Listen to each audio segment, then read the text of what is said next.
आज बात newborn baby के फीडिंग पैटर्न्स पर senior paediatrician doctor Mahesh Hiranandani ji हमारे साथ हैं, उनसे बात करते हैं। बहुत बहुत स्वागत सर। बच्चा पैदा हुआ और रोता ही रहता है, माँ को लगता है कि इसे भूख लगी है और उसे दूध दे दिया जाता है। तो फीडिंग पैटर्न्स क्या होने चाहिए? कब न्यूबॉर्न जो अभी 1 दिन का है, हफ्ते का है, महीने का है या 2-3 महीने तक, तो कैसे पैटर्न बनते? फीडिंग पैटर्न क्या होने चाहिए? सही क्या है?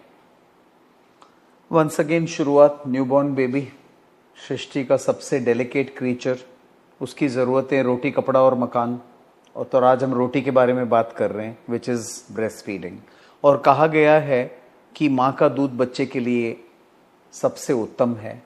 उसमें सब कुछ है जो इस न्यूबॉर्न बेबी को चाहिए, ग्रोथ के लिए, डेवलपमेंट के लिए, इंटेलिजेंस के लिए, इम्यूनिटी के लिए।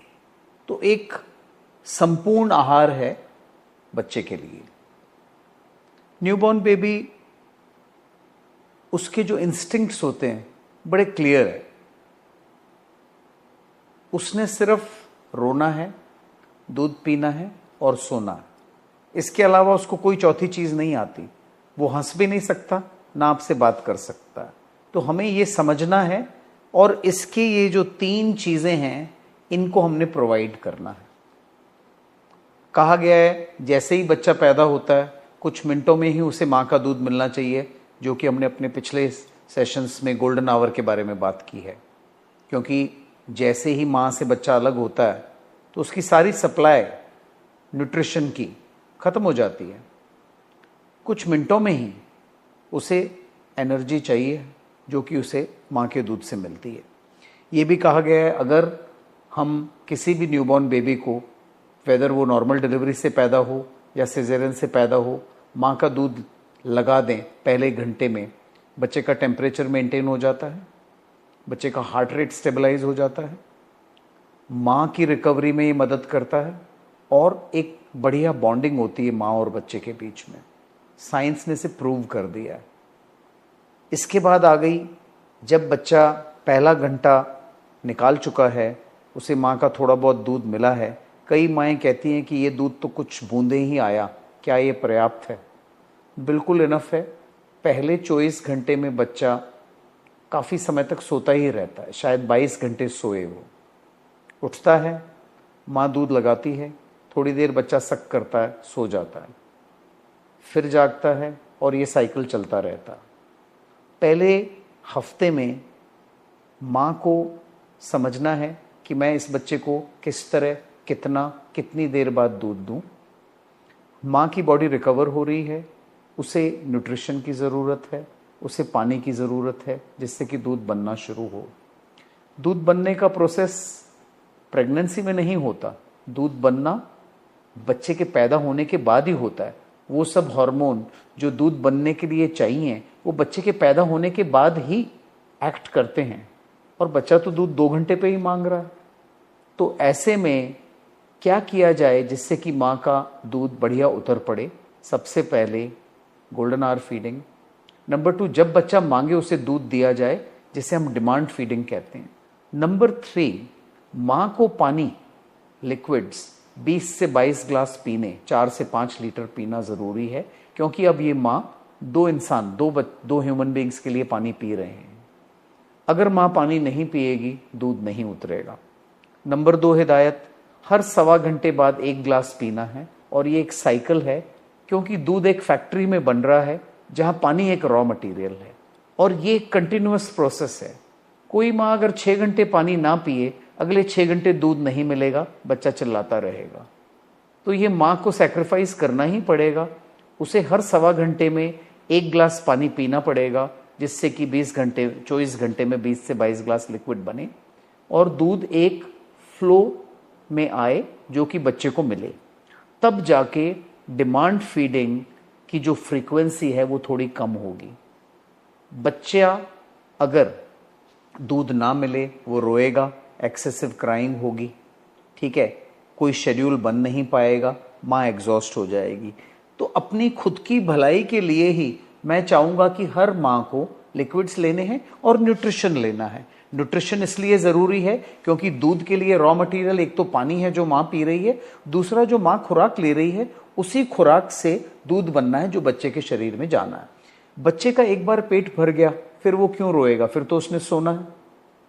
तो ये डिमांड फीडिंग कई बार 2-3-4 हफ्ते तक जारी रहती है और ऐसे देखा गया है कई मदर्स ने सक्सेसफुली 3 हफ्ते के बाद, जो कि एक समय माना जाता है एक सक्सेसफुल लैक्टेशन को स्टैब्लिश होने में 3 हफ्ते का वक्त लग सकता है, उसके बाद कई माएँ जो कि ये सब चीज़ें कर रही हैं रिपोर्ट करती हैं कि अब बच्चा हर घंटे में नहीं हर 3 घंटे में दूध मांग रहा है, दूध पीता है, 3 घंटे के लिए सो जाता है और काफ़ी मात्रा में सूसू पॉटी कर रहा है और उसकी ग्रोथ भी होती नज़र आ रही है।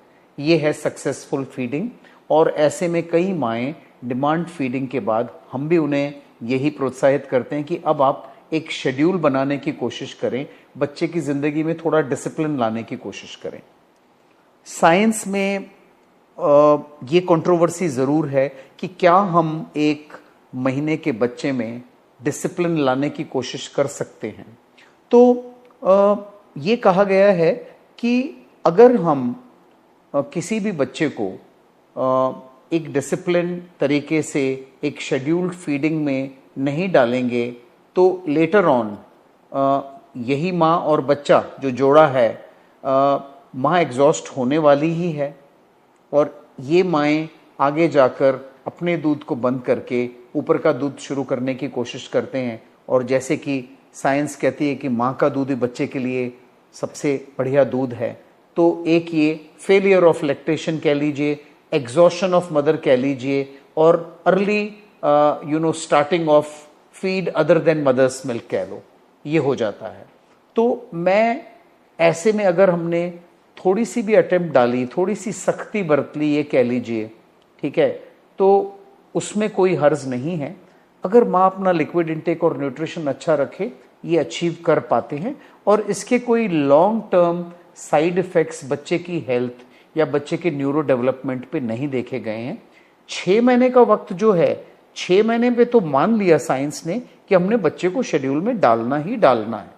अब रह गई वक्त 1 महीने से 6 महीने के बीच का जो वक्त है, उसमें भी जब माँ समझती है कि हाँ मैं हर 15-15 मिनट बच्चे को स्ट्रेच करूं और एक शेड्यूल बनाने की कोशिश करूं, उसी में दोनों माँ बच्चे की भलाई है। तो ये है schedule feeding versus demand feeding का कंसेप्ट। और अगर बच्चा फिर भी रो रहा है, हर 1-2 घंटे में रोता रहता है, तो उसकी कुछ और वजह हो सकती है?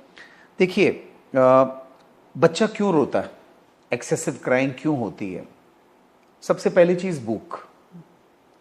नंबर 2, क्या बच्चा ठंडा है, क्या बच्चा गर्म है, क्या बच्चा गीला है और आपका जो एनवायरमेंटल टेम्परेचर है वो कैसा है, ये कुछ चीजें हैं। अच्छा, जो बच्चा रो के हटा है उसने काफी सारी हवा अंदर ले ली है और वो हवा मीन्स विंड, गैस, वो बच्चे को तंग करेगी ही करेगी। प्लस कुछ चीजें ऐसी हैं जो माँ अपनी डाइट में लेती है जो बच्चे को तंग करती हैं, जिसमें कि कुछ चीज़ें ट्रेडिशनली माना गया है कि जो दालें जिनमें गैस ज़्यादा बनती है, कुछ सब्जियां जिनमें गैस ज़्यादा बनती है, वो कि घर के कोई भी बुजुर्ग बता देंगे वाई वाली चीज़ें, वो जैसे ही मदर खाती है, कुछ एक्स्ट्रा मसाले हैं वो ले लिए, पानी की मात्रा कम कर दी, तो ऐसे में बच्चे को गैस ज़्यादा बनेगी और बच्चा रोएगा। यही कुछ कारण हैं। ये कहना कि बच्चा रो रहा है और वो हमेशा भूख की वजह से रो रहा है, ये गलत है। फिर भी अगर हम चाहते हैं कि इस बच्चे को रिलीफ दिया जाए तो वंस अगेन मैं बार बार यही बात करता हूँ, मदर का liquid intake is very important, क्योंकि माँ के खुली मात्रा में पानी पीने से और ये गैस वाली चीज़ें अवॉइड करके एक बैलेंस डाइट को लेने से जो दूध बनता है वो पतला पतला दूध होता है, जो कि बच्चा अच्छी तरह डाइजेस्ट करता है, उसको गैस कम बनती है, उसका पेट भरा रहता है, वो कंफर्टेबल रहता है, वो नहीं रोता। क्लोथिंग के कारण भी बच्चे रोते? यस, तो यूनिवर्सली ये पाया गया है हिंदुस्तान में कि पेरेंट्स, ग्रैंड पेरेंट्स बच्चों को ओवर क्लोथ करते हैं। वो समझते हैं कि बच्चा जो है ओवर क्लोथ करना चाहिए क्योंकि बच्चे को ठंड लग जाएगी, जबकि हम कहते हैं कि बच्चे की टेम्परेचर की रिक्वायरमेंट एक एडल्ट के बराबर होती है। बच्चे के पास में नेचुरल प्रोटेक्शन होता है ब्राउन फैट का, जो एडल्ट्स के पास नहीं होता है। तो देखा गया है कि बेबीज जो हैं विंटर को या कोल्ड टेम्परेचर को काफ़ी अच्छी तरह से टॉलरेट कर लेते हैं, इतने भी बुरे नहीं हैं जितने कि एडल्ट समझते हैं।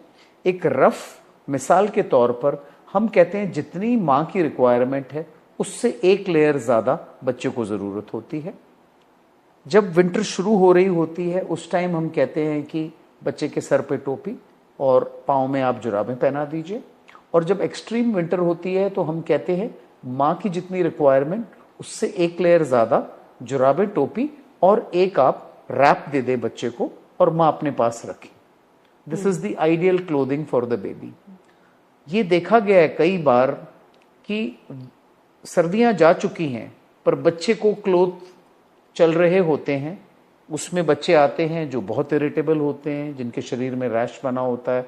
फिर हम पेरेंट्स को दिखाते हैं टेम्परेचर बच्चे का नाप कर कि ये देखिए बच्चे के पेट का टेम्परेचर और ये बच्चे के चेहरे का टेम्परेचर, आप देखिए ये 99 और 100 डिग्री आ रहा है जबकि बच्चे को बुखार नहीं है। सो 100 डिग्री टेम्परेचर पेट का इज सर्टनली एबनॉर्मल। तो over clothing is a universal phenomenon, उसे भी हमें अवॉइड करना है। मतलब कुछ तो रैशनल अपनाएंगे हम। कई बार बच्चे 6-6, 8-8 स्वेटर में होते हैं और 6-6, 8-8 लेयर उनके ऊपर दिए होते हैं एक्सट्रीम विंटर में। वो इन सब चीजों की जरूरत नहीं है। स्वैडलिंग जो बच्चे को रैप करते हैं, स्वैडलिंग के पीछे भी बहुत कुछ हिस्ट्री है। कहा जाता है कि जब बच्चे को हम स्वॉडल करते हैं तो हम बच्चे को माँ के गर्भ का एनवायरनमेंट देने की कोशिश कर रहे हैं कि बच्चा टाइटली जैसे माँ के गर्भ में होता है हम उसी तरीके से उसको बनाने की कोशिश कर रहे हैं। तो कुछ हद तक स्वॉडलिंग से जो बच्चा सोने लगा है वो हिलना, कांपना और चौंकना बंद करता है और वो सो पाता है। तो स्वॉडलिंग वहां तक तो बच्चे की मदद करती है कि बच्चा डीप स्लीप में चला जाता है, अपनी स्लीप एंजॉय करता है, थोड़ा लंबा सोता है, ठीक है। पर स्वॉडलिंग के नुकसान क्या है? तो ये कहा जाता है जैसे ही बच्चा 8 हफ्ते से ऊपर निकल गया, स्वॉडलिंग जब हम करते हैं तो कई बार बच्चे का रेस्पिरेशन भी थोड़ा, आफ्टर ऑल इतना टाइट बांध दिया है, बच्चा जो है सांस चेस्ट फुला के लेता है तो पूरी तरह वो नहीं ले पाता। और कई बार ऐसा बच्चा अगर कोई चोकिंग सी हो रही है तो उसमें रेस्पॉन्ड नहीं कर पाता। और ऐसा बच्चा अगर उल्टा हो गया नींद में तो वो सीधा नहीं हो पाएगा। देन कम्स जो सिड्स है, सडन इन्फेंट डेथ सिंड्रोम का एक कारण एक्सेसिव स्वॉडलिंग है। और प्लस स्वॉडलिंग से हिप डिसलोकेशन भी देखा गया है, स्पेशली जब टाइट स्वॉडलिंग की जाती है। तो इतने सब कुछ फायदे नहीं हैं जितने की गिनाए जाते हैं। मैंने आपको नुकसान गिना दिए हैं। तो इससे से समझ आ रहा है कि स्वैडलिंग को अवॉइड अगर कर सके तो बेहतर। हाँ, और कुछ टाइम तक, कुछ वक्त तक कर ली ठीक है, बट देन लगातार बहुत टाइट, बहुत मल्टीपल लेयर्स में ना करें। बच्चा गर्म भी होता है, एक और नुकसान उसका वो भी है। तो इतने फायदे नहीं है जितने कहे जाते हैं।